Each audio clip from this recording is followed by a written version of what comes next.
and abandoned tube stations. Bernard Cribbins, Benedict Cumberbatch and Johnny Vegas star in the first episode of a 6-part adaptation at midnight.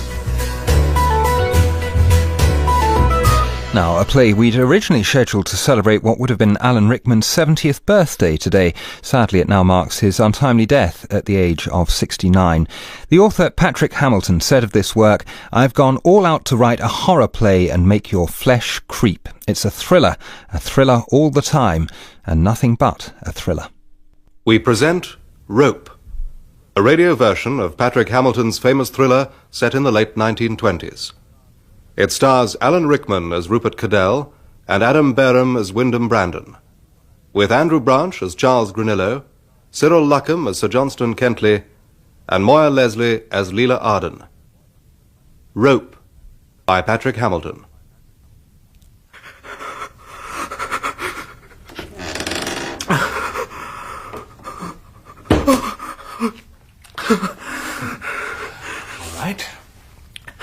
All right. I'll lock it.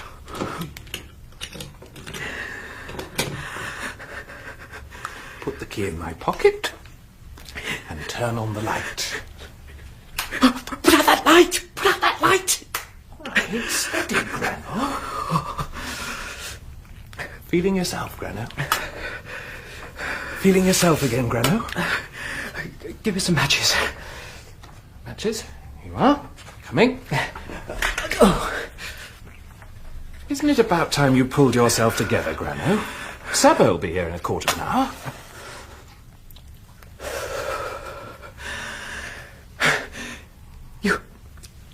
You fully understand, Brandon, what we've done. Do I know what I've done? Yes, I know quite well what I've done. I have done murder. Yes. I have committed murder. I have committed passionless, motiveless, faultless and clueless murder. Bloodless and noiseless murder. Yes. An immaculate murder. I have killed. I have killed for the sake of danger and for the sake of killing. And I am alive. Truly and wonderfully alive. That's what I've done, Grano. What's the matter? You getting superstitious? No, I'm not superstitious. Then may I put on the light? No, you mayn't.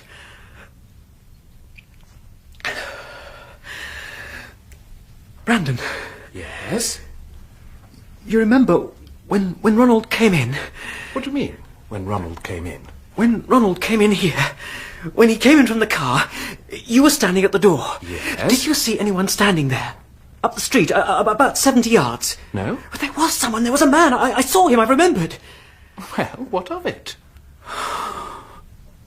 Nothing.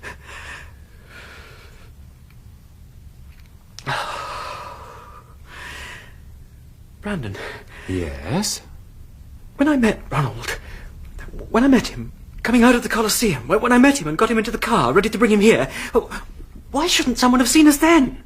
What do you mean by someone? Someone, anyone. Did we think of that, Brandon? I did. It's in the room, you know. Do you think we'll get away with it? When, tonight? Yes. Are you suggesting that some psychic force emanating from this chest is going to advise Sir Johnston Kentley of the fact that the remains, or shall I say, the lifeless entirety of his 20-year-old son and heir is contained therein? My dear Granillo, if you're feeling in any way insecure, perhaps I'd better fortify you with a brief summary of facts. With mathematics, as it were. Let me please give you... What? Listen, I tell you.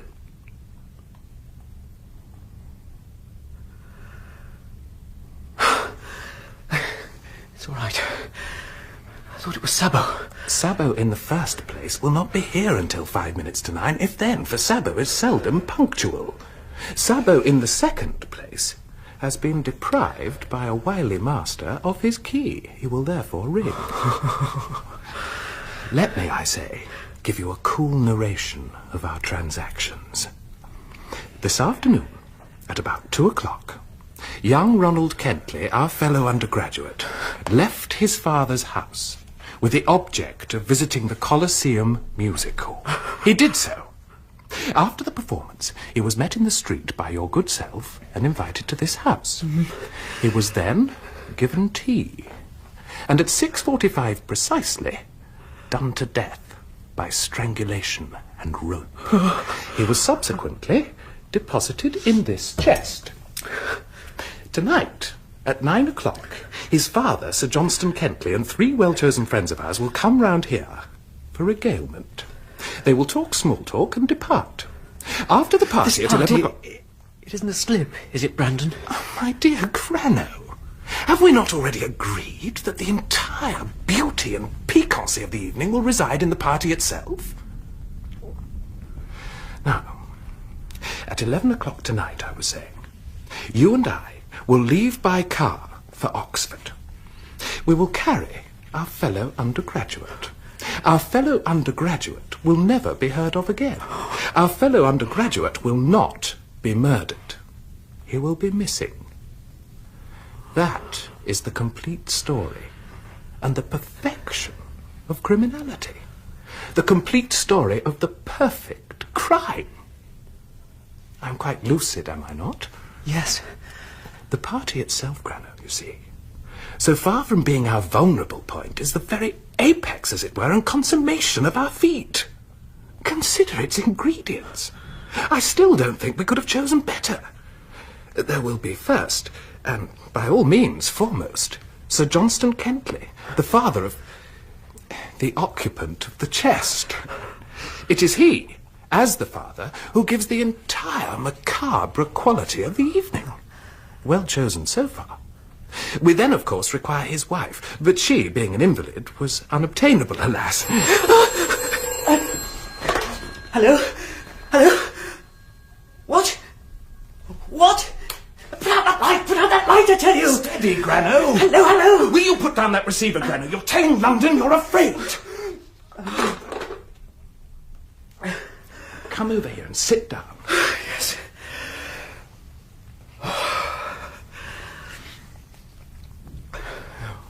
Well, go on. There are then Kenneth Raglan and Leela Arden. They have been asked for their youth, innocence and good spirits alone. Also in Raglan, who went to the same school and is at the same university as ourselves, you have about the most perfect specimen of ordinary humanity obtainable, and therefore a suitable witness to this so extraordinary scene. So, unintellectual humanity is represented. The same applies to Leela, his female counterpart. We then come to Rupert. Now, in Rupert, Grano, we have a very intriguing proposition. Rupert, in fact, is about the one man alive who might have seen this thing from our angle. That is, the artistic one.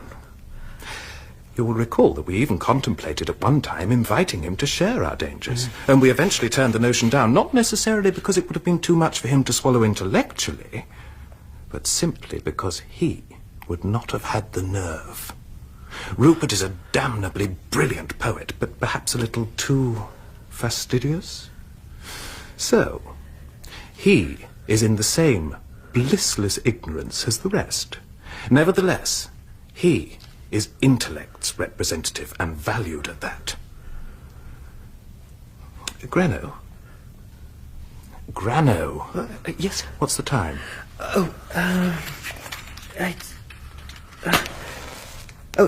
Nearly 5 to 9. Sabo will be here at any moment now. I know. May I put on the light? Oh, must you? Yes, I must. Can't you go on talking? No, I can't, I'm afraid. Go on. I'm all right. Put it on. I'm better now. Thank you. I thought you were going to lose your nerve for a moment, Grano. So did I. But I wasn't. God, you fool! Didn't I tell you to check up in here? What? On the floor! Look at this! The boys' Coliseum Ticket! We could hang on that! What in heaven's name? Give it to me. It must have fallen out of my waistcoat pocket. I put it here. Damn Damnation, that Sabo. Now, for God's sake, quiet yourself and sit down. Read the paper or play the piano or something. Good idea. The piano. Play something soothing. I'll let Sabo in. Sorry for my little outburst, Granillo, but it rather upset me. Not at all. You were right. What's the time? It's just after 5:02. Then we can expect our first guest. Yes. I must go and let Sabo in. Good evening, Sabo. Good evening, sir. Sorry I'm a little late. Never mind, Sabo. The food's already in the kitchen. As the dining room's all covered with books, will you lay the supper on the chest in the sitting room? But I can bring the table from upstairs, sir. Oh, no, that's all right, Sabo. Lay it on the chest. No, sir, it will be no trouble to bring from upstairs. Nevertheless, Sabo, lay it on the chest, will you? Very good, sir.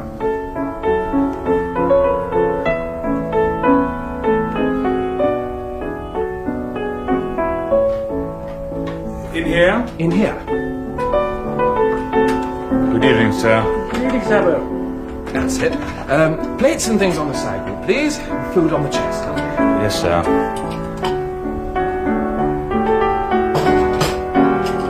Thank you, sir. Yes, perfect.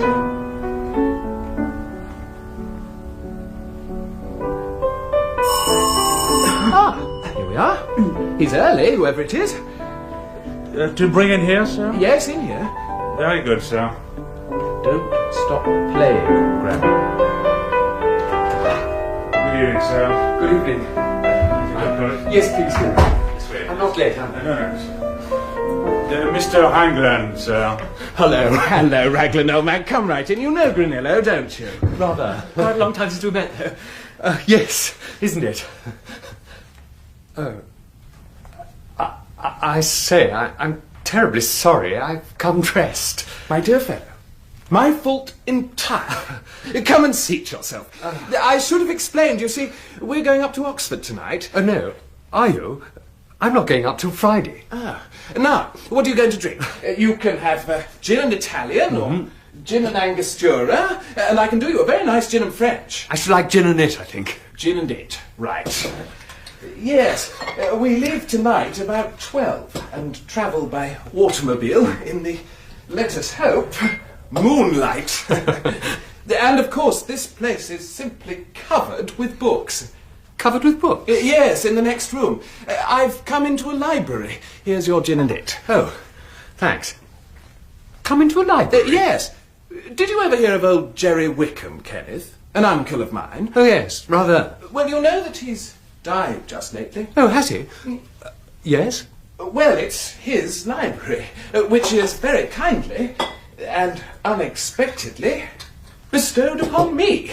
Good Lord. To the unspeakable mortification of Sir Johnston Kentley. Oh, Sir Johnston Kentley. He's quite a famous collector, isn't he? Yes, he's coming here tonight. Good heavens, is he? It is the same man, isn't it? He lives in Grosvenor Square and has a son. Quite right, Kenneth. He lives in Grosvenor Square. And has a son. Have you got a drink, Granno? Oh, yes. Well, drink up, Kenneth. Cheer. Tell me, Sir Johnston's son, isn't that Ronald Kentley, the lad who's so frightfully good at sport? That's right. You don't know him, do you? No.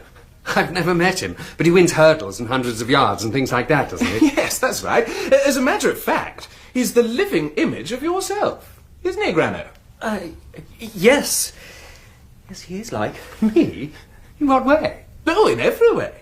Same age, same height, same colour, same sweet and refreshing innocence. Oh, shut up. I'm not an athlete, anyway. No, but you're just as much alive. In fact, more so. Am I? Then you're having Sir Johnston here just sort of to make him grind his teeth with envy about the books, then? Oh, on the contrary. I'm going to let him have exactly what he wants, provided I don't want it. But I'm telling you all this, Kenneth, just to excuse the terrible mess we're in. You'll observe that we're having our meal off a chest. Oh, yes. I thought it looked rather weird. Good Lord, Kenneth. You're getting positively fat. Am I? Nothing like the little boy who used to fag for me at school. Lord, that's a while ago. Well, it doesn't seem so very long. Of course, I used to think you an absolute hero in those days, Brandon. Did you? Well, as a matter of fact, I was always more or less popular amongst the juniors. It was I who was the unpopular one. Were you unpopular, Granillo? Oh, yes, I remember I used to loathe you in those days. There you are. Why did you loathe him? Oh, I don't know. I suppose games were the only things that ever counted in those days. I'm sure it was most unreasonable. It was, I assure you. I'm very harmless. Here we are. I wonder if that's Rupert. Did you ever meet Rupert, Kenneth? Rupert Cadell? No, I can't say that I have. No, he was before your time, wasn't he? Aha! The ravishing Leela. Come along, my dear, this way. How are you? You know Granillo, don't you? Hello. How do you do? And this is Kenneth. Mr. Raglan, Miss Arden. Hello. Hello. Now, what are you going to have, Leela? Kenneth's having a gin and it. I'd adore one. Gin and it? It shall be. Of course, I simply know that I've seen you somewhere before. Really? You're not a friend and on-sea expert, are you? No, I just go there occasionally, that's all. How weird, because I could simply swear that I've seen you somewhere before. How weird. Previous incarnation, I expect. Here you are, Leela. Thank you. Excuse mess. We're in a horrible mess here altogether. Kenneth will tell you about it. I've come into a library. Come into a library, my dear. Yes. And I hope you don't think you're going to get anything to eat, because all the servants are away and we're very humble. No, you told me that, and I had a simply gluttonous high tea. Gorged, my dear. Oh, well, that's all right. I really wouldn't have asked you, only this is the last chance of seeing you before we go up. Are you going up tonight, then? Yes. Of course. I'm feeling absolutely ghastly coming dressed like this. Why? I'm sure I ought to be dressed too. Of course, you must admit, my dear, this is a most mysterious and weird meal. Why? Mysterious and weird. Oh, I don't know, Granillo. Just mysterious and weird. Such a queer time to begin with. Here we are. I'll bet you that's old Kentley. Forgive me a moment, I must go and usher him in. Who's the newcomer? The newcomer, Leela, is the revered Sir Johnston Kentley, who has come here to look at books. My dear. Well, unless it's Rupert, which of course it may be. Oh, no. No, it's Sir Johnston, all right. Which, of course, can never be done. How do you do, Granillo? And how are you getting on? Oh, very well, thank you, sir. Now, let me introduce you all. Miss Arden, Sir Johnston Kentley. How do you do? Do? And this is Mr. Kenneth Raglan. How do you do, sir? You do? And here, Sir Johnston, is an armchair. Which I think is more or less in your line. And here is a chest, from which we're going to feed, the table having been commandeered for books. Oh, that chest. It's not a Cassoni, is it? No, sir, it's not genuine. It's a reproduction, but it's a rather nice piece. I got it in Italy. Now, will you have a cocktail, sir? Oh, good heavens, no, my boy. Now, these books I'm going to see, where are they? Oh, they're in the other room, the dining room. I laid them out as well as I could, and there's more space in there. Oh, I shall be most interested to see them, most interested. I seem to remember that Wickham had a really remarkable little lot of Shakespeareana. Yes. Ah, that will be Rupert. I'm afraid, sir, the folios were sold before Wickham died. But there's a run of the quartos and a really amazing lot of Baconian stuff. At least I'm told it's very fine. Mr. Cadell, sir. Ah, here he is.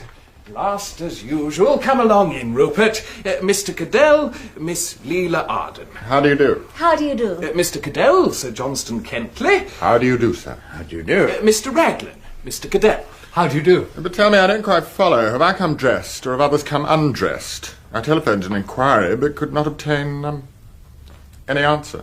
Now contain yourself, Rupert, and sit down. What in heaven is this? This is a chest, Rupert, and we're going to have our meal off it. Oh, are we? Yes, Why are we going to have our meal off a chest? because it's a very nice chest, and because all the tables are covered with books. Yes, haven't you heard? The entire place is covered with library. No. Now, Rupert, are you going to have a cocktail? Oh, no, thank you. I've had 4 already. 4? Yes, why? Aren't I carrying my drink? Oh, yes, you're carrying it all right. It's just rather a mean advantage, that's all. That's all right, Sabo. I'll ring when we're through, then you can clear and get away. Thank you, sir. When do we begin to have our meal off a chest? Because I'm personally rather peckish. We're starting right away, Rupert.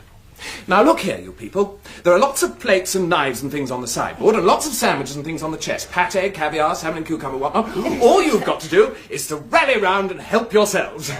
That's marvellous. Come on, then. Splendid. Look at this. I adore caviar, don't you? Yes, rather. Wait a minute and I'll get you some. What will you have, sir? Yes, do you want Just a sandwich, thanks. Thank you so much. Are you the great Cadell? The great Cadell, sir. Why? Do you know anything about me? Well, I've read your poems, that's all. Or at least a lot of them. Dear me, I hope you're not confusing me with the other Cadell, sir. No, I don't think so. You write poems, don't you? I am told so, sir, but then so does the other Cadell, a devastating creature who spells it with 2 Ds. Oh, no, there's no confusion. I never knew you could spell Cadell with 2 Ds. Same here. Yes, same here. I knew a Cadell once, and she used to spell it with only 1 D, Louisa Cadell. Horrible old hag she was, too. She lived in Bayswater. Dear heaven, the young man is alluding to my aunt. Oh, I say, I'm terribly sorry. Have I dropped a brick? No, you've said a mouthful. Oh. Can I have another sandwich? I say, must we have our meal off a chest? Is Lady Kentley any better, sir? No, I'm afraid not. I'm afraid she's still in bed. Oh, I'm sorry. And how's Ronald getting on? Oh, Ronald. Oh, he's getting on all right. He's merely idling, of course, now, like you two. Does he like it, or does he want to get back? Oh, no, he doesn't want to get back. He has a great time. Who's Ronald? Oh, he's my son and heir. 20 years of age. Oh, I know Ronald. He was in the papers the other day for winning the high jump at the varsity sports. Oh, that's right. Yes, I remember it well. There was a picture of me next door to it. Oh, what's that? Yes. Not, though, for winning the high jump. Oh, yes, quite an old friend. Yes, he's a sprightly lad, is Ronald. Brandon says he's like me. Is that true, sir? Yes, he is rather like you when you come to think of it. Quite like, really. I've a double, apparently. My dear, how excruciating. In what way is he like me, sir? Well, I don't know, just in general usefulness. And innocence and freshness and gaiety. Shut up, Brandon. He's so afraid they won't think him a man, isn't he? That's like Ronald, too. I'm afraid they won't feel like that for long, though. No, they won't, poor dears. Of course. My boy's the most infantile thing in the world. I honestly believe his only passion in holiday time is the movies. When I saw him at lunch, he was just rushing off to the Coliseum. Yeah, but that's not the movies, is it? I thought it was a music hall. Not that I know. I've never been there in my life. Never been to the Coliseum. Why should he have been to the Coliseum? I thought everybody had been. Well, I haven't. Neither have I. Is that the place in the Haymarket? My dear Grano, you're mixing it up with the Capitol. What abysmal ignorance. He would have been a sad dog as an ancient Roman, Granillo. Yes, he would. Indeed, in the days of the Caesars, the results of confusing the Colosseum with the Capitol would have been, I should imagine, almost fatal. But turn to the 20th century for just one moment. Do you mean to tell me, Granillo, that you have never been to the Colosseum? No. No, of course I haven't. Never. Why? You mean you can stand there and puff out your chest and tell me that you have never been to the Coliseum? Yes. Why? Why should you think that I had? Merely the hawk-like sharpness of my vision. Why? Is it a crime never to have been to the Coliseum? No, sir. I don't expect it's a crime. For in that case, I'm afraid I myself am guilty. But young Ronald has been to the Coliseum anyway, sir. Yeah, that's right. I simply must have one more of these delicious sandwiches. Let me. You know, I'm coming to the conclusion that there's some ulterior motive about this chest picnic. What do you mean, ulterior motive? Ah, you mean it's done purely to make you spill things on your trousers, Rupert? I think it's more than likely. Oh, I suspect much worse than that. I think they've committed murder. And the chest is simply chock full of rotting bones. It's just the sort of thing for rotting bones, isn't it? Yes. Yes, Yes, it is, isn't it? Yes, it is. My dear, you're right. I wouldn't let you see the inside of that chest for worlds. I'm sure you wouldn't. Try one of these sandwiches, Leela. Oh, thank you. All very well to try and bluff me out and pretend you're willing to let me see But it. my dear, that's just what I said I wouldn't do.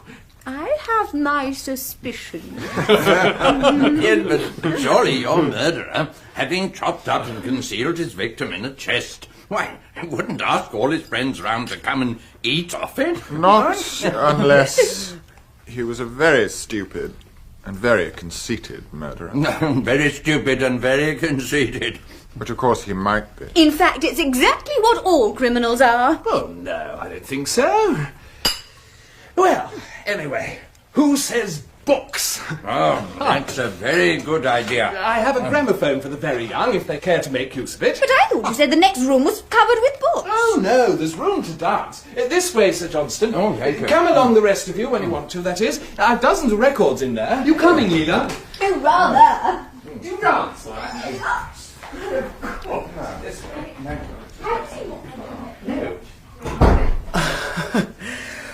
Well, Rupert. Well, my dear Grano, you look rather fagged out. Oh, do I? I don't feel it. What have you been doing with yourself? Doing it myself? Oh, nothing. Why do you ask? For no reason whatever. You seem rather touchy. Yes, I'm a bit liverish. I've been sleeping most of the afternoon, and that always puts me out for the rest of the day. Ah, that's what I do.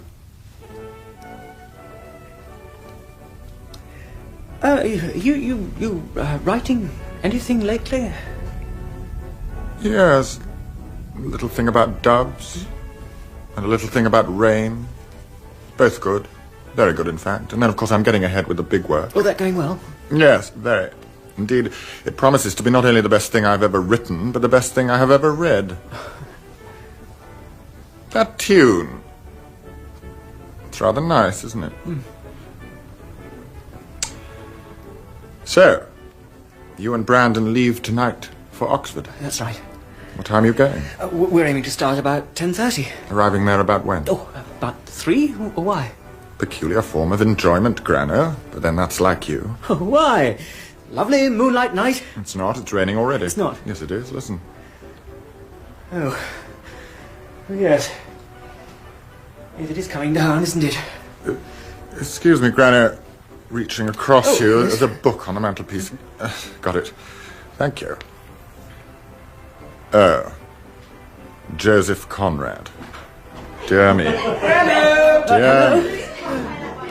You're wanted! Oh, coming. You coming along too, Rupert? No, I'm all right. With this book from the mantelpiece, and this Coliseum ticket from your waistcoat pocket. Stalls for the 17th. Come in. Excuse me, sir. May I clear the chest, sir? Yes, Sabo. Thank you, sir. How are you getting on? Very well, thank you, sir. It's going to be a dirty night. Yes, sir. It is set in now, sir. I suppose Mr. Brandon will still be going, though. Pardon, sir? I suppose Mr. Brandon will still be going, though, to Oxford. Oh, yes, sir. I suppose so, sir. Have you any idea of the date, Sabo? The date, sir? Yes, sir. It is the 16th, sir. No, sir. No, sir. It is not, sir. It is the 17th, sir. Yes, I thought so. The 17th. Stalls for the 17th. Have you been getting into trouble lately, Sabo? Trouble, sir? Yes, trouble. I was wondering whether you had been getting into any trouble with your employers. Me, sir? No, sir. What should make you think so, sir? Well, I telephoned this house at 9:15 and heard the most hysterical noises. Hysterical noises, sir? Hysterical, Sabo, noises. Somebody had evidently lost their nerve. I was wondering whether you were the cause of it. Me, sir? No, sir, not me, sir. I was not here till 9:05. Then are you the one that frequents the Coliseum, Sabo? Yes, sir. I said, are you the one that frequents the Coliseum? Oh, sir, I did not hear, sir. Pardon, sir. The Coliseum, sir. No, sir. You don't? The music hall, sir? Yes. No, sir, no, sir. Well, I have been there once, sir, many years ago. But not lately? No, sir. Strange. Well, someone in this house frequents the Coliseum, Sabo, and Mr. Brandon and Mr. Granillo have both declared that they have never been there. Yet I found this Coliseum ticket in Mr. Granillo's waistcoat pocket. Which leaves me wondering, is it Mr. Granillo who frequents the Coliseum? Mr. Granillo, sir? Or is it Mr. Brandon who frequents the place? Mr. Brandon, sir. Hello, Mr. Brandon. What's all this about Mr. Brandon? I was just asking the good Sabo Brandon whether Mr. Brandon would still travel to Oxford in all this rain. Wasn't I, Sabo? Yes, sir. Well, I hope he told you that we are. What's a little rain, anyway? Now, have we any whiskey left? Oh, yes. I'll just take all this into the others. I'll be back in a minute. That's all right, Sabo. You can go straight away now that that's cleared. Thank you, sir. Back in a minute. That, Sabo, was what we call a white one. A white one, sir? Ah, sir, yes, sir. A white one, sir. Bonsoir, monsieur. Good night, Sabo. I wonder.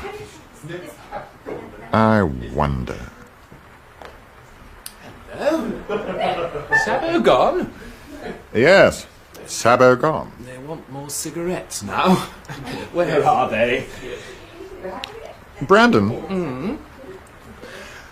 I've just thought of something rather queer. Something queer?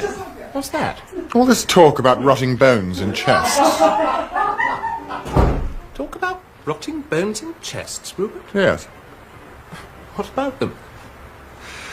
Do you remember when you were an infant, Brandon? How you used to tell me stories around the fire? Yes, rather, I remember. Remember your chest complex, Brandon? My chest complex? Yes. Whatever the story was, piratical, detective, murder, adventure, or ghost, it always contained a marvellous denouement with a bloody chest containing corpses. You had a perfect mania for it, don't you remember? Yes, I'd forgotten that. Why should you have remembered it? Yes, it's quite true. I remember now. What about it, though? Oh, nothing, just queer, that's all. Oh, queer, exactly. Just queer, us all talking tonight about rotting bones in chests. It just came back to me, that's all. How's the old man getting on with his books? Going to take the entire library away with him as far as I can see. I'm simply saying goodbye to it. Why don't you come in and watch him at it? Yes, I think I will. And I like that tune. I say, what's the time? I want to be home fairly early tonight. Plenty of time, come along. I'll just switch off the lights in here. Now I've left the cigarettes I was told to fetch. Go along in, Rupert, I'll be in a moment. Oh, very well.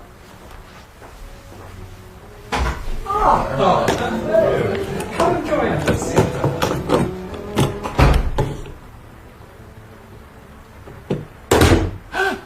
Who's there? Devil's the matter with you? Oh, God, what's the matter, man? Tell me what's the matter? What are you doing there in the dark? I thought it was him. I thought it was him.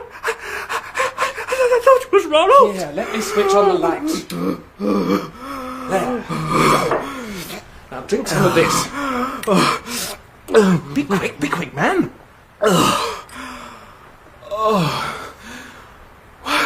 Why were you trying to frighten me? I wasn't trying to frighten you. Why do you want to sneak in like that? I wanted to see that everything was all right. Oh, I'm sorry.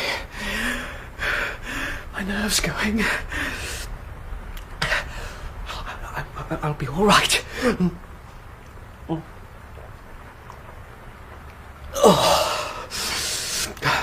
Pour me another. Oh. Very well then, but pull yourself together. I say, Grandma. Yes? You've got that little ticket, haven't you? You'd better give it to me and we'll destroy it right away, now. Ticket? Ronald's ticket. Ronald's ticket. Oh, don't dither, Grano. Ronald's ticket. Ronald's Coliseum ticket. Ronald's Coliseum ticket. Shh. Not so loud. Yes. I haven't got the Coliseum ticket. Oh, don't be a fool, Grano. I gave it to you. You didn't give it to me. Grano. Oh, wait. It's in my waistcoat pocket. Yes. Grano? You didn't... Hip pocket. You didn't give it to me. Look again. I never had it. I gave it to you into your hand. Didn't I? I never gave had it into your hand. See if you got it. I gave it. I haven't got it. I tell you, where is it? It's in my waistcoat pocket. Oh, you put it in your waistcoat. You put it in your waistcoat pocket. Where is it now? Where is it now? Yeah, Brandon, what have you lost?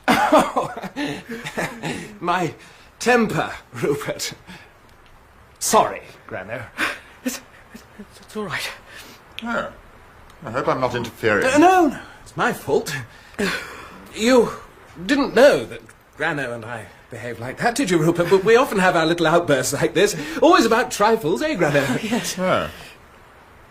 Well, as a matter of fact, I'm here on an errand. An errand? Yes, I want some rope. Rope? Rope? Yes, why so excited? Rope. The young people in the other room, having exhausted the lyric possibilities of the gramophone, are now projecting their entire youthful elan and ingenuity into the composition of a parcel, and they want something to do it up with.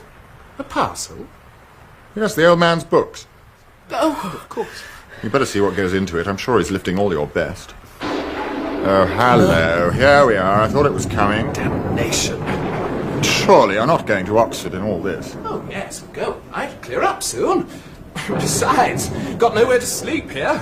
Beds have all been dismantled. Well, that needn't worry you. You can come round and put up with me if you care. I've plenty of room. No, thank you, old boy. Think we'll try and make it. Very well. Have it your own way. Oh, did you hear that? We heard it all right. We're scared out of our wits. I know, and it's simply coming down in sheets. Surely you're not going to Oxford tonight. Certainly we are. But, my dear, you can't. You'll be simply swamped out, my dear. Flooded, my dear. I hear you want some string, Rilla. Yes, so we do. Kenneth, where are the books? Oh, here we are. We're going to make a parcel, my dear. Come on. All right. We've got some paper. Now, where's the string? Oh, the string's in the other room. I'll get it. No, I'll get it. Where is it? It's in that sort of big vase thing, you know. Do you know the sort of big vase thing, Kenneth? Oh, yes, I know. I'll get it. Isn't he sweet? Yes, he is rather a lamb. Yes. A decided duck. Here we are. And Well Sir done. Johnston wants to know whether he can browse on that sort of top shelf thing. I didn't quite follow. Oh, yes, I know what he means. I say, Grano, put that glass down and go in and explain to him. Oh, fine. Poor old man's getting into hopeless muddles. It's all right. Oh, I'll go. Just a little, I think. I should say completely. What? Grano Blotto? Yes, he is a bit. Well, help me with this thing. There's dear. Oh, my hat! I believe you're afraid of storms, Leela. My dear, I am. I simply rush round in circles. It's hereditary, you know. Should see my mother. What does she rush round in? My dear, she doesn't. She simply hides herself in cupboards. Really? All entangled in the linen, my dear. If it comes on again, you'll probably all see me suddenly take a violent plunge into this chest. I should love to see that. Head foremost, my dear. By the way, can you get into this chest, or is it locked? Oh, put your finger on this knot for me, Kenneth. That's it. Right. Can you get into this chest, Brandon? Or is it locked? What? Oh, yes. You can get into it if you want to. Oh, well then, I'm safe. Isn't there a lock on it, though? Yes, there is. Oh, my dear, you've forgotten. He's got his murdered man in here. So he has. We'd forgotten that, hadn't we? Well, you may have. I hadn't. Finger on the knot again, Kenneth, please. Like that? Yes. That's what he's been committing. Murder. Finger tighter, please.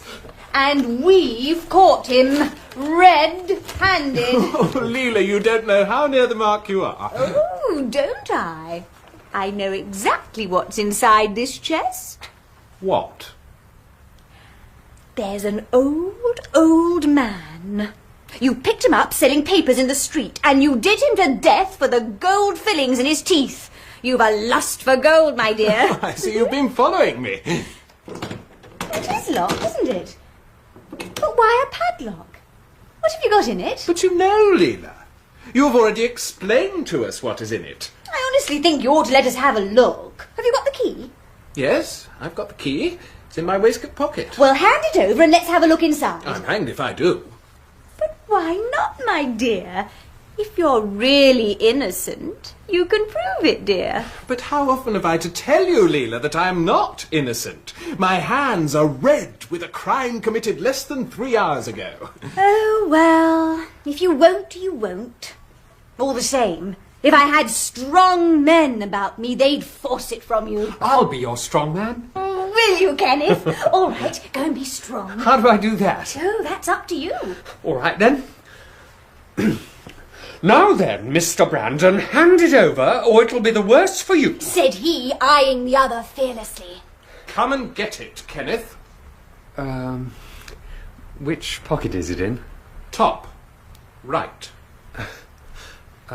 My right or yours? Mine. Go on, seize it. I'll give him 10 seconds, shall I? That's right. Right you are. 10 seconds. 1, 2, 3, Won't you surrender? No. 4, 5, 6, 7. Hooray! My dears, what will men not do for me? Slaughtering each other, of course. Mr. Raglan! We cannot on every occasion be strong, but it is always possible to be silent. What is he doing to you? I thought he'd bust my arm.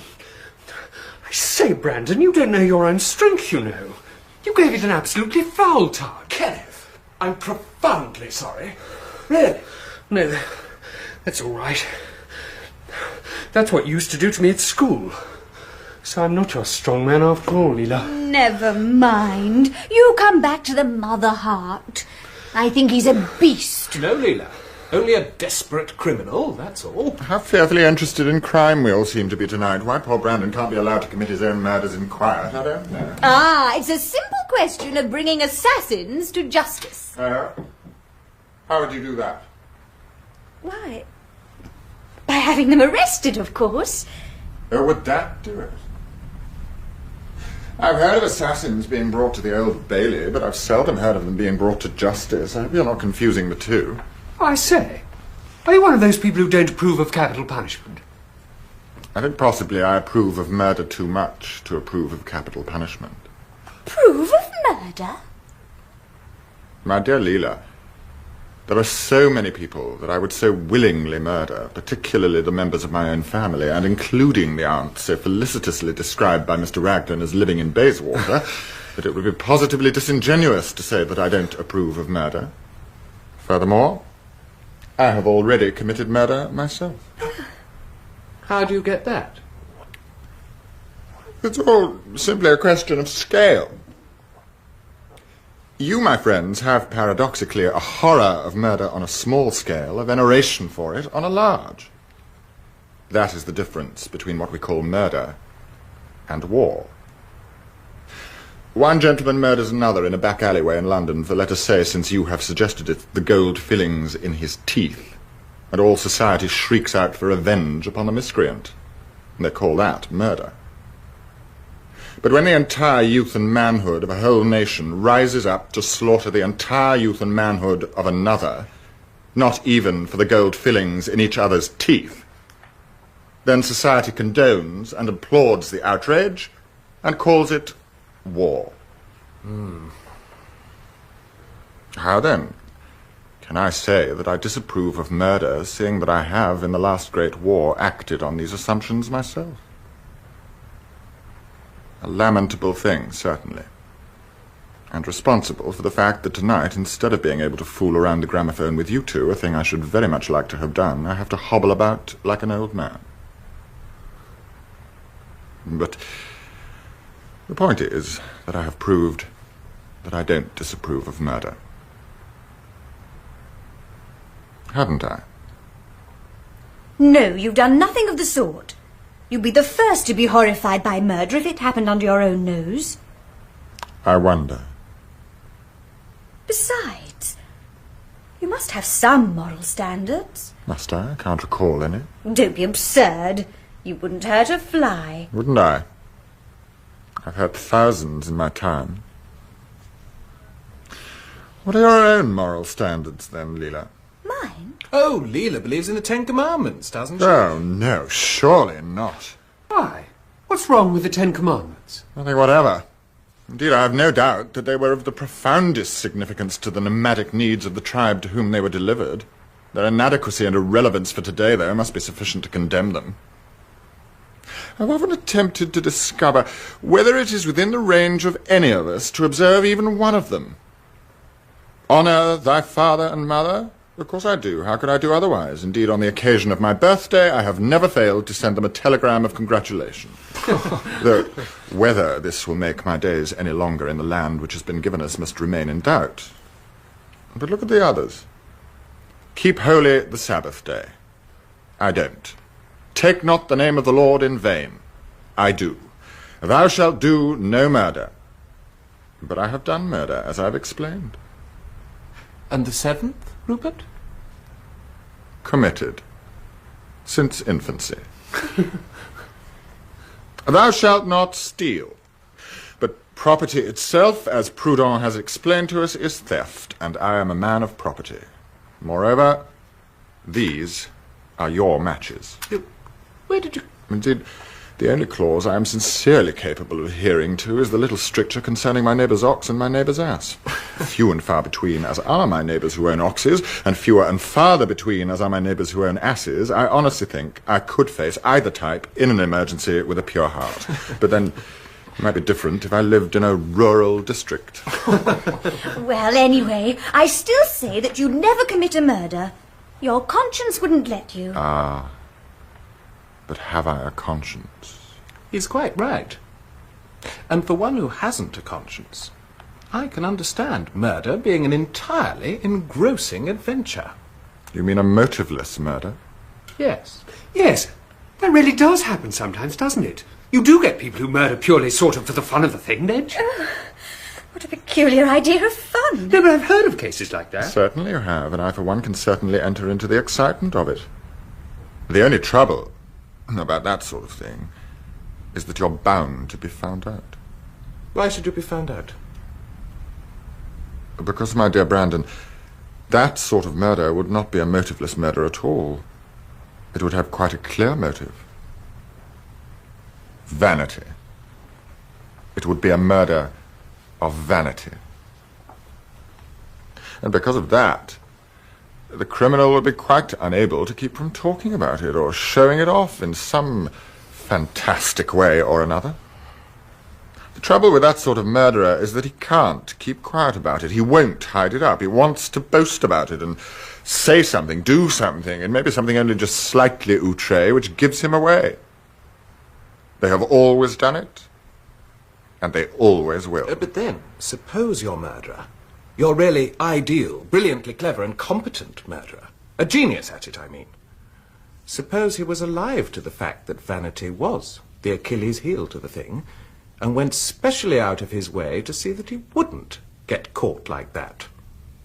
I'm talking of a genius at it. Oh, yes, but then he'd never be able to keep from talking about the very fact that he was so brilliantly clever, as you put it. So he'd give himself away just the same. Yes, but he might be so clever. Might. But wouldn't. Don't you think so? Here we are. It's coming back again. Lord, yes, I'm getting sick of this storm. Yes, so am I. I say, you know, it's really about time I ought to be going. Yes. Same here, really. What an uncanny coincidence. Now you'll both be able to go together. I say, isn't it absolutely awful? Isn't it terrible? Are you really still going to Oxford, you two? Certainly. The storm's probably only just around London. Besides, it's not so bad now. It's not raining, as a matter of fact, now. if you're thinking of getting off. No, that's what I thought. Same here. Which is another curious coincidence. Oh, do shut up. Excuse me. Hello? Sorry, I can't hear. It's thundering this end. What? Who? Who? Oh, yes, rather. Will you hold the line a minute? I'll get him.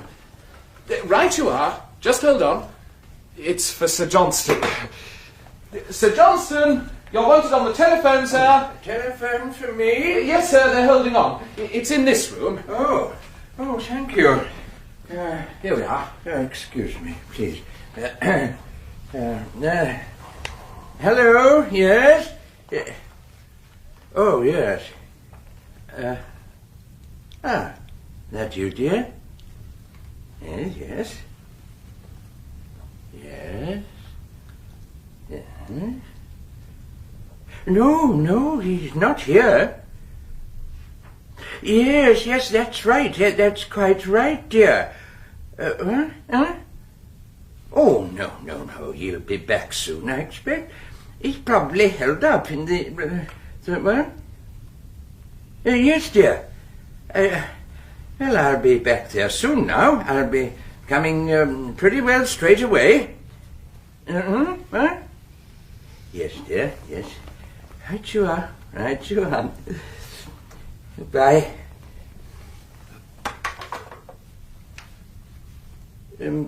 Ronald hasn't come back. Hasn't come back? No. Oh, that's the storm. Yes, that's what it must be. Didn't you say he'd been to the Coliseum? Yes, that's right. Was he expected back then, sir? Yes, apparently he arranged to get back to tea. My wife gets so alarmed if there's any hitch. Well, he'll probably be back by the time we get home. Yes, I expect he will. Well, I must be off. Where did I leave my hat and coat? Oh, yes, out in the hall. Yes, I'll go and get them. Sir Johnston, we've got your parcel all ready. Oh, that is sweet of you. Thank you very much. That's a wonderful parcel, isn't it? Well, it's not bad, is it? I should say not. Yes, that's very convenient. There you are, sir. Oh, It's thank you. not raining now. But I expect you'd like a taxi, wouldn't you, sir? Yes, I think I'd like a taxi. I'd rather like to get back. I can't think where that boy's got to. Your hat, sir. What? Oh, thank you. I've never known him fail when he said he'd be back. Then he must be very filial, sir. Yes, he is. Well, then it only remains to thank him for the most charming evening, to say nothing of the most charming company. The company being even more delightful than the books. And that's saying an enormous amount. Well, good night, young lady. Good night. Good night, young man. Good night, sir. And good night, Mr. Cadell. Good night, sir. And you know, Brandon, I'll have to give you something in exchange for these books. Never, sir. Oh, yes, you must have something back. You must have some swaps, as we used to say. You must have your swaps. Oh, yes. Now you're forgetting them, sir.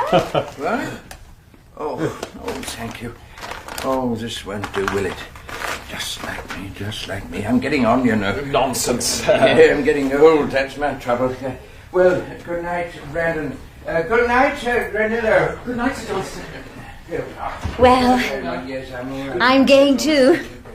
What part do you have to go to? Oh, I'm South Kensingtonish. Oh, then we'll get a taxi, shall we? And I'll drop you. Where then do you live, Mr. Raglan? Me? Oh, I live up at Hampstead. Oh, I see. Then it'll be quite easy to drop her. Well, come along in, Grano. I think we must go now. Oh. Well, won't you stay and have another spot? Oh, no, I don't think so. Thanks awfully. I think I ought to be going. Yes. Same here. Really. Well, if you're still going to Oxford tonight, I certainly wouldn't let him drive. What do you mean? I will not, Leela, you may be sure. You ought to be ashamed of yourself, Grano. You certainly ought. What do you mean? Well, Oh. are you coming?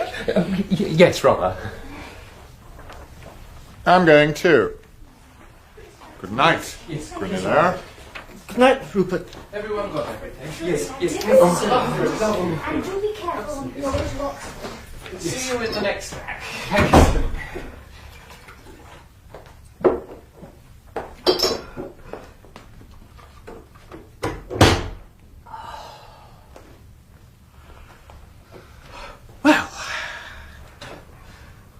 Well, all's well.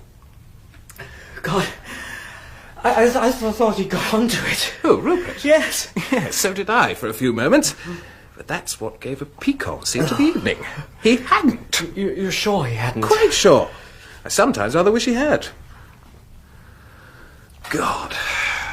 Rupert. Queer lad. I wonder. If he'd been with us, he wouldn't have got drunk, Grano. I'm not drunk. I'm a little blurred, that's all. Oh, no, what's that? What? I thought I heard something. Oh, be yourself, Grano. I thought it was the bell. It was. Well, what of it? I'll go and see.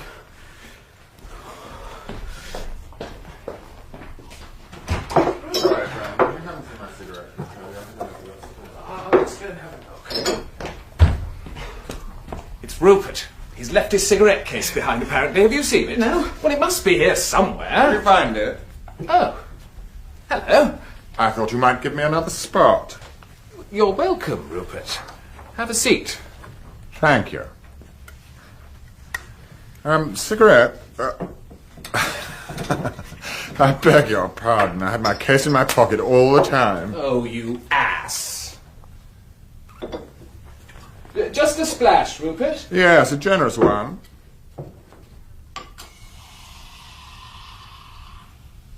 Ah, here. Thanks. Oh, dear heaven, what unmentionable fatigue. What? Living.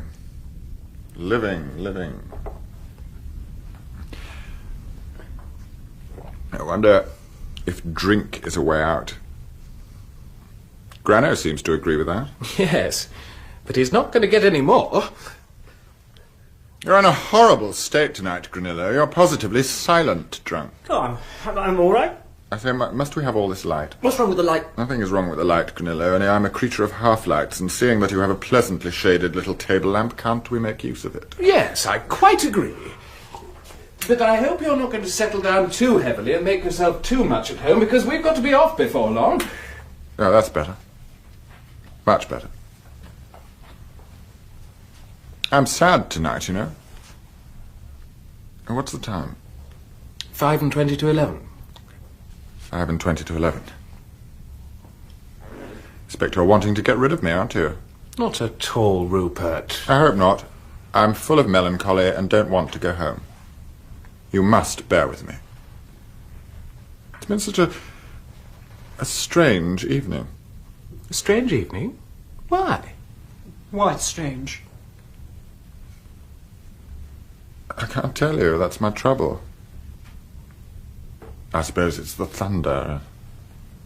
One thing and another. Thunder always upsets me. Besides, I'm always melancholy at this hour. 5 and 20 to 11. It's a curious hour. Did you ever read Goldsmith's Night Piece? No. I can't say that I actually recall it. No, you should. It's about the city at night. I shall do his night piece up to date one of these days, and I shall make it 5 and 20 to 11. Now. It's a wonderful hour. I am particularly susceptible to it. Why so wonderful? Because it is, I think, the hour when London asks why. When it wants to know what it's all about. When the tedium of activity and the folly of pleasure are equally transparent. It's the hour when jaded London theatre audiences are settling down in the darkness to the last act of plays of which they know the denouement only too well. They know that when the curtain's down, it'll be just a question of God save the King and They'll be bundled out into a chilly, rainy night, where they'll have to fight for taxis, or rush for trains, or somehow transport themselves home to a cold supper and the prospect of another day tomorrow exactly similar to that which has passed. Oh, it's a horrible hour. I could enlarge upon the idea indefinitely. A macabre hour.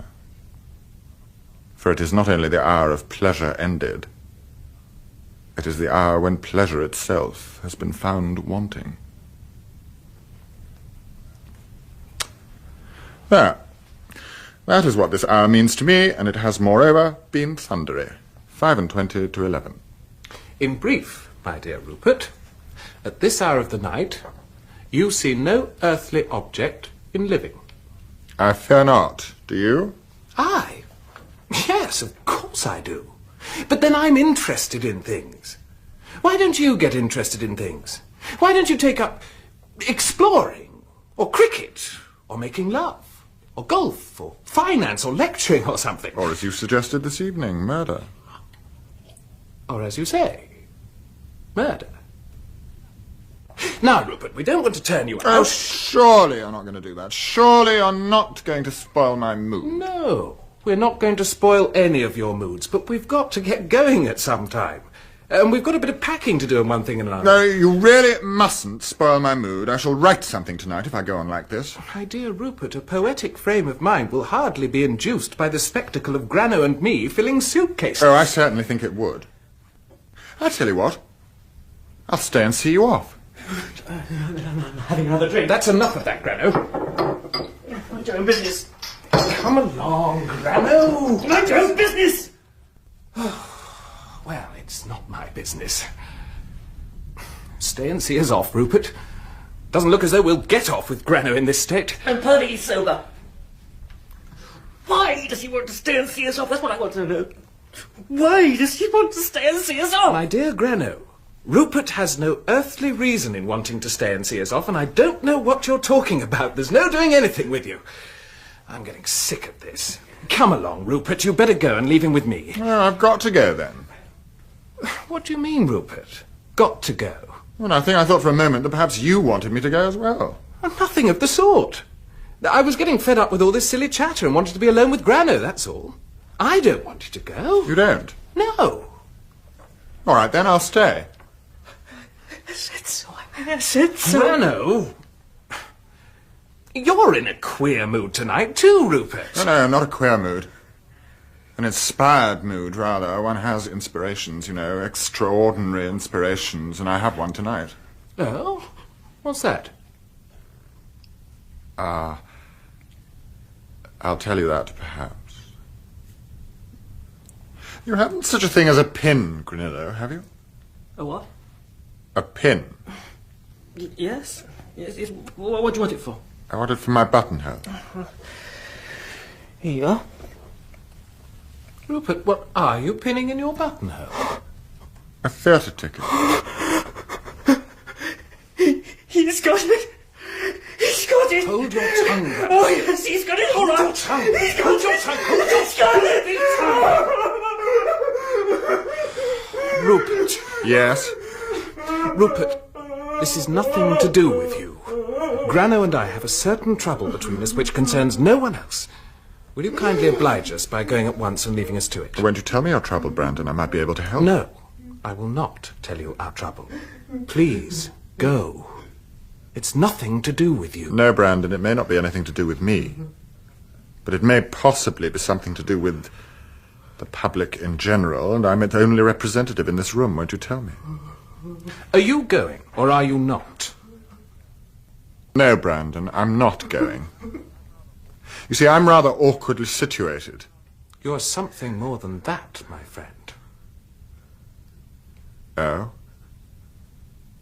How's that? You are very dangerously situated. Very dangerously situated indeed. Brandon, I have no protection. You have not. Save that of my foresight. Foresight? This whistle. A policeman gave it to me. I see. And when did he give you that? He gave it to me a few minutes ago before I came back from my cigarette case. He is now waiting for me to use it. He is waiting at the corner. It depends upon you whether I shall use it or not. What do you want from me, Rupert? I want two things. Two truths. I want the truth about this ticket here, and the truth about that chest, or rather its contents. Well, I can satisfy you on both. As for the ticket, I know nothing whatever about it. As for the chest, I simply do not know what you mean. You have succeeded in satisfying me on neither. Rupert, I have come to the conclusion that you are hopelessly drunk and that you'd better go home. It is possible that I am drunk, but not hopelessly, and I am not going home. What is all this about? What is all this maudlin suspiciousness? This is not maudlin suspiciousness, Brandon. It is well-founded. From the first moment when I telephoned this house at 9:15 and heard over the wire your friend there crying for the dark, the suspicion was there, and that suspicion has been growing ever since. Growing ever since? Growing ever since? What do you mean? What do you suspect? I suspect murder, Brandon. The murder of Ronald Kentley. Oh, my poor Rupert. You don't know how you've relieved me. I imagined you'd got onto the real truth, which would have been devilish awkward. Murder. Oh, dear, that's good. Hear that, Granillo? He suspects us of murder. Murder. Isn't that too rich? Is it possible that you are trying to bluff me? Bluff you? Bluff you? Get on out of here. Blow your whistle, and bring the policeman in. Get on out. Do what you like. Since you say I can do what I like, may I see the inside of that chest? See the inside of that chest? See the inside of that chest? You can see the inside of 50,000 chests. Get on out. I did not ask to see the inside of 50,000 chests, Brandon, but to see the inside of this specific chest, and I cannot do that if I have to get on out. You're drunk. Possibly. Nevertheless, may I look inside that chest? Yes. Very well. I will. Go on, then. What are you waiting for? The key to the padlock, if you please. Oh, the key. It's upstairs, I think. Upstairs? Yes, shall I go and get it? No, don't do that. I can force it. Must I? Must I do this? Here's your key. Now look and get what's coming to you. Thank you.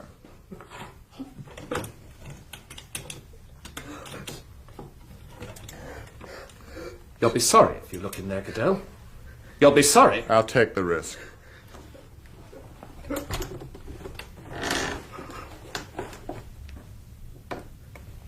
Oh. You swine. You dirty swine. Now then, Rupert, sit down.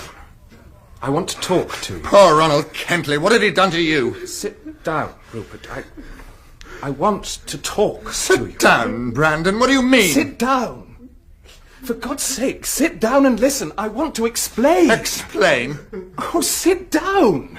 I'm at your mercy, I tell you. I'm at your mercy. Have mercy on me. I can explain. Have mercy on me. Sit down and judge me. Judge me.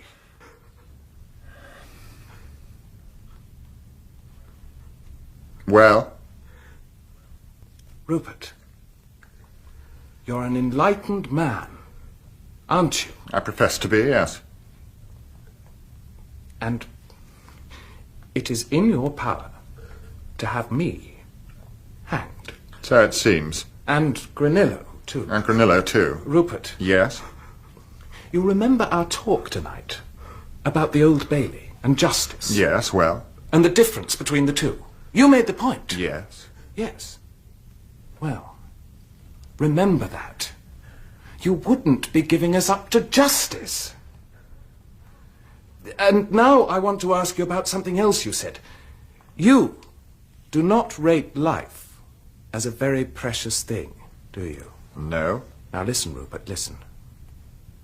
I have done this thing. I and Granillo, we have done it together. We have done it for adventure. For adventure and danger. For danger! You read Nietzsche, don't you, Rupert? Yes. And you know that he tells us to live dangerously. Yes. So we thought we would do so. That's all. We have done so. We have only done the thing. Others have talked. We have done. Do you understand? Go on. Listen, Rupert, listen. You're understanding. You're the one man to understand. Now, apart from all that, quite apart, even if you can't see how we look at it, you'll see that you can't give us up. 2 lives can't recall 1. It'd just be triple murder. You'd never allow that. But apart from that, too, our lives are in your hands. Your hands, man! I give them into your hands. You can't kill us. You can't kill. You're not a murderer, Rupert. What are you? We aren't. We aren't, I tell you. Don't tell me you're a slave to your period. You're an emancipated man. Rupert, you can't give us up. You know you can't. You can't. You can't. You can't. Can you? Yes, I know. There's every truth in what you've said. This is a very queer, dark, and incomprehensible universe, and I understand it little. I myself have always tried to apply pure logic to it, and the application of logic can lead us into strange passes. It has done so in this case. I shall never trust logic again. You've said that I hold life cheap. You're right, I do. Your own included. What do you mean? What do I mean? I mean that you have taken and killed by strangulation a very harmless and helpless fellow creature of 20 years. I mean that in that chest there now lie the staring and futile remains of something that 4 hours ago lived and laughed and ran and found it good. Laughed as you could never laugh and ran as you could never run. I mean that for your cruel, scheming pleasure, you have committed a sin and a blasphemy against that very life which you now find yourselves so precious. And you've done more than this. You've not only killed him, you have rotted the lives of all those to whom he was dear. And in dragging his father round here tonight, you have played a lewd and infamous jest upon him, and a bad jest at that. And if you think, as your type of philosopher generally does, that all life is nothing but a bad jest, then you will now have the pleasure of seeing it played upon yourselves. What are you saying? What are you going to do? It's not what I'm going to do, Brandon. It is what society is going to do. And what will happen to you at the hands of society, I'm not in a position to tell you. But I can give you a pretty shrewd guess, I think. You're going to hang. Hang. Both of you. Hang. In Rope, by Patrick Hamilton, Alan Rickman played Rupert Cadell, and Adam Barham Wyndham Brandon. Andrew Branch was Charles Granillo, and Christopher Good, Kenneth Raglan. Cyril Luckham played the part of Sir Johnston Kentley, and Moya Leslie, Leela Arden. Sabo was played by Olivier Pierre. The pianist was Mary Nash. The play was directed by John Tiedemann. And we broadcast that play in tribute to Alan Rickman, who died last month, aged 69. BBC Radio 4 Extra. Now we continue our space season of Desert Island Discs Revisited, Radio 4 Extra's way of marking the UK astronaut Tim Peake's current mission orbiting the Earth in the International Space Station. In 2009, Kirsty Young's guest was a man best known for his attempt in 2003 to land a spacecraft on Mars.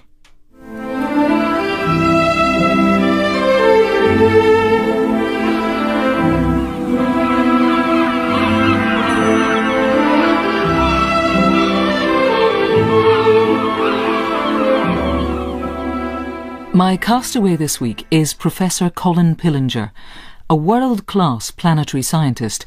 His daring mission to search for life on Mars with Beagle 2 catapulted him to public prominence. In case you're wondering, yes, he is the man from Bristol with the mutton chop sideburns. Unearthing the mysteries of the Red Planet is, however, only half his story. His first job was for NASA, for the Apollo 11 space mission. These days, he's Professor of Planetary Science at the Open University and is also on the brink of introducing a revolutionary technique for the early detection of TB. Of his passion for opening science up to the man in the street, he says, "I'm not aiming at the next Stephen Hawking. I'm aiming for the kid who sits at the back of the class. That's the sort of kid I was." So, Colin Pillinger, it was early Christmas morning, 2003. You must have felt like a kid again yourself, wound up, waiting for maybe the biggest and best gift of all. But it was a gift that never came. It was an all-night vigil. We sat in a room waiting for the signal from NASA. So I was on a live telephone to a control centre in California, and a voice came on and said, "I'm sorry, there's no data for you."